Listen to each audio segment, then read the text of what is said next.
There is one issue that we at the Australian Jewish Association have been dealing with since our launch in 2017, and which has not abated since, and that is the unrelenting campaign by our existing major communal organisations to cancel us.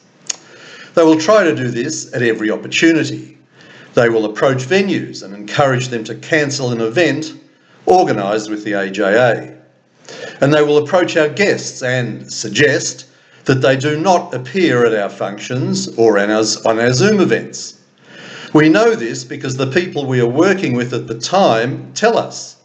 And these same people will also say how shocked they are at these approaches, but also how they emphatically rejected these unwanted advances.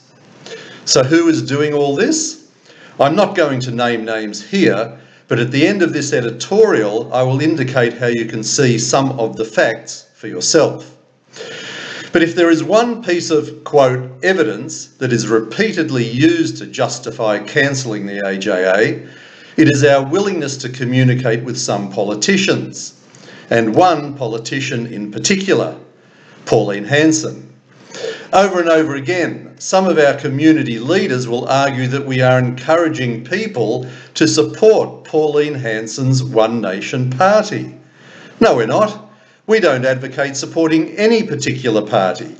But as our followers generally hold politically conservative views, we are obviously going to have more to do with right-of-centre parties.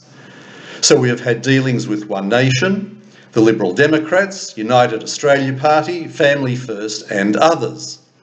And we don't avoid the political left. Labor politicians occasionally speak with us, and we have had Labor guests at our events. But people from the Greens rarely answer our invitations, or if they do, refuse to accept.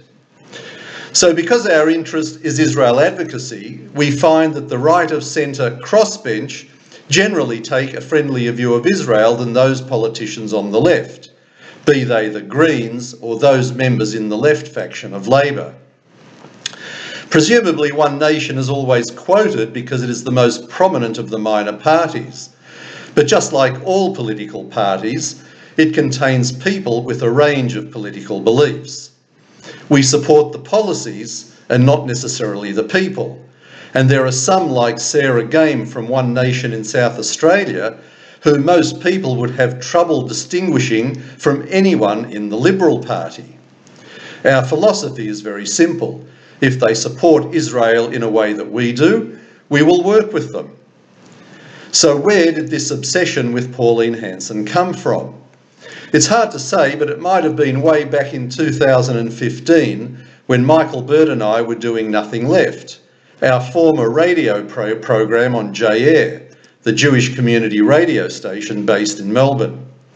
Hanson had made some positive comments about Israel, so we invited her for an interview to discuss them, and she accepted.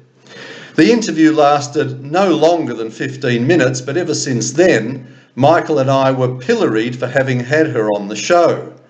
And this fixation has continued with the AJA. Other pieces of evidence used against the AJA come from articles in the hard left online magazine Plus 61J, which always describes the AJA as far right. These articles are easily found online, and you are welcome to judge for yourself whether we are the far right-wing extremists that our detractors like to paint us as. But as I alluded to earlier, if you want to watch an in-depth analysis of the cancel culture within our community, at the end of this editorial I will put up a link to the video recording of a session that I presented at Limud Oz this year. Michael was going to join me on the day, but had to withdraw at the last minute due to an accident he had at home.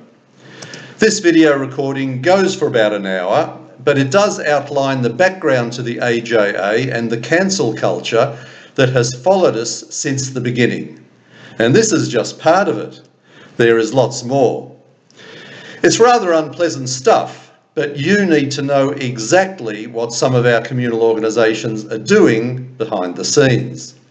I assure you, you won't ever look at them the same way again. This is Alan Friedman from the Australian Jewish Association.